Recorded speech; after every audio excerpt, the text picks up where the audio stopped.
जशपुर जिले में धान खरीदी में हो रही देरी और अनियमितताओं को लेकर किसानों का आक्रोश फूट पड़ा। बगीचा विभाग की बीमड़ा धान मंडी में समय पर धान खरीदी नहीं होने से नाराज सैकड़ों किसानों ने बगीचा बतौली स्टेट हाईवे को जाम कर दिया।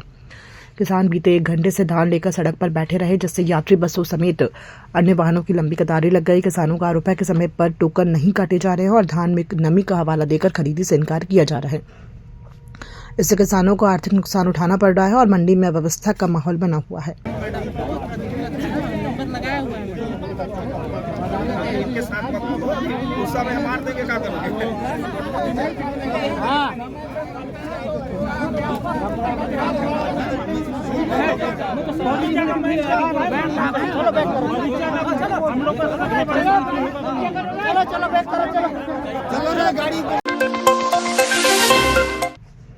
छत्तीसगढ़ विधानसभा के शीतकालीन सत्र में नेशनल हेराल्ड मामले को लेकर जोरदार हंगामा हुआ। ईडी कार्रवाई के विरोध में कांग्रेस विधायक सत्यमेव जयते की तख्तियां लेकर सदन में पहुंचे।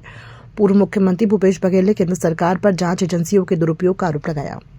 विधानसभा में नेता प्रतिपक्ष के नेतृत्व में सभी कांग्रेस के विधायकों ने इस स्थगन प्रस्ताव दिया था कि किस प्रकार से एजेंसियों का दुरुपयोग कर रही है सरकार, चाहे सेंट्रल एजेंसी हो, ईडी हो, आईटी हो, सीबीआई हो, चाहे स्टेट की एजेंसी ईओडब्ल्यू हो, इसका दुरुपयोग विपक्ष को दबाने की कोशिश की जा रही है।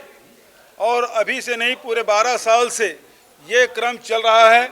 आपने देखा है कि किस प्रकार से हमारे सेंट्रल लीडरशिप सोनिया जी, राहुल जी, खड़गे जी, इनके खिलाफ ईडी का नोटिस भेजा गया। उनको 50 घंटे तक की पूछताछ की गई, बेल लेने के लिए बाध्य किया गया और 12 साल बाद आज न्यायालय ने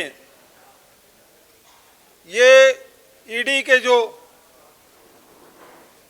चालान है उसे स्वीकार संज्ञान ही नहीं लिया, ये चलने योग्य ही नहीं है।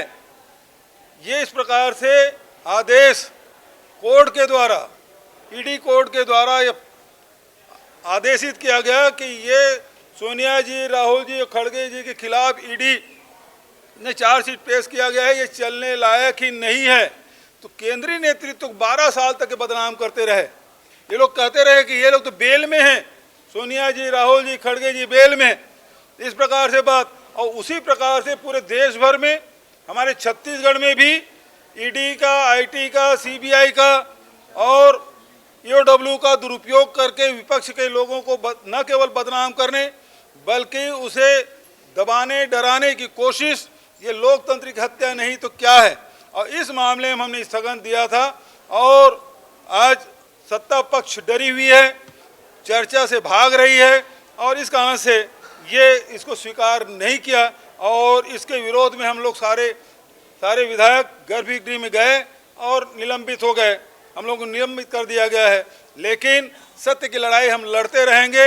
हमने सत्यमेव जयते जो भारत का स्लोगन है, जो सत्य का रास्ता है, जो हमारे महापुरुषों का रास्ता है, चाहे भगवान बुद्ध की बात हो, महावीर की बात हो, गुरु नानक देव की बात हो, कबीर की बात हो, चाहे गुरु घासीदास की बात हो, सब ने सत्य के मार्ग में चलने का कहा है।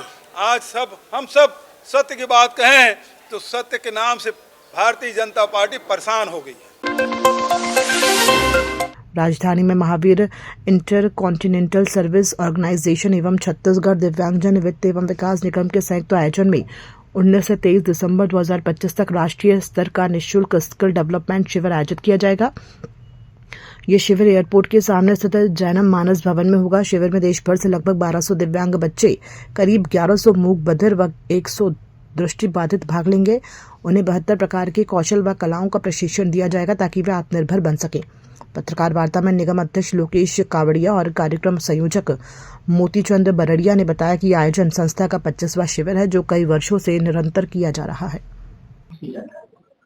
देखिए, महावीर इंटरकॉन्टिनेंटल सर्विस ऑर्गेनाइजेशन एवं छत्तीसगढ़ दिव्यांगजन वित्त एवं विकास निगम के संयुक्त तत्वाधान के अंदर यह 25वां स्किल डेवलपमेंट कैंप का आयोजन एयरपोर्ट के सामने जैनम मानस भवन के अंदर किया जा रहा है, जिसमें लगभग 1100 के आसपास मूक बधिर बच्चे और 100 के आसपास दृष्टिबाधित बच्चों का उसके अंदर भाग लेने की संभावना है और काफी कंफर्मेशन हमारे आ भी गए हैं।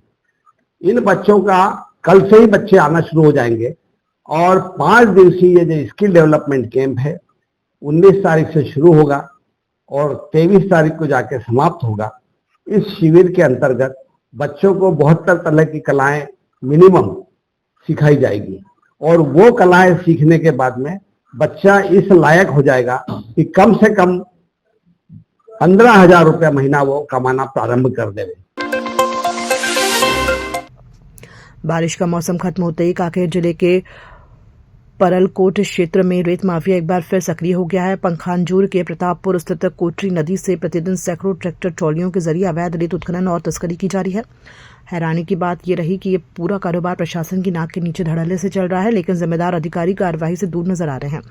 अवैध उत्खनन से जहां पर्यावरण को गंभीर नुकसान पहुंच रहा है, वहीं शासन को हर साल करोड़ों रुपए के राजस्व का नुकसान हो रहा है। बताया जा रहा है कि तस्कर प्रधानमंत्री आवास योजना की आड़ लेकर निर्माण कार्यों के नाम पर बिना अनुमति बड़े पैमाने पर रेत का भंडारण कर रहे हैं। क्षेत्र में बढ़ती गतिविधियों के बावजूद कार्रवाई न होना प्रशासनिक उदासीनता पर सवाल खड़े कर रहा है।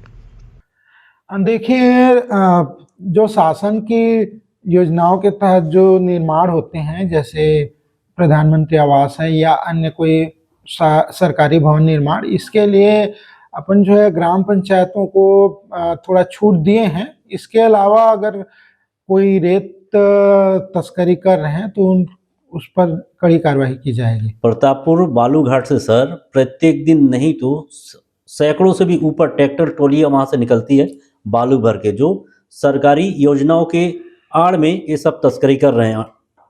तो इस पर किस प्रकार की कार्रवाई हो सकती है? इसकी जांच कराते हैं। अगर अदर दिन सरकारी योजना के तहत है, उसके अलावा अगर कोई ले जा रहे हैं तो उस पर कार्रवाई की जाएगी।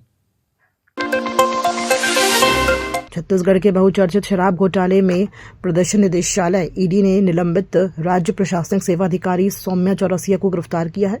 ईडी ने उन्हें पूछताछ के बाद रायपुर की विशेष अदालत में पेश किया, जहां एजेंसी ने आगे की जांच के लिए 3 दिन की रिमांड मांगी।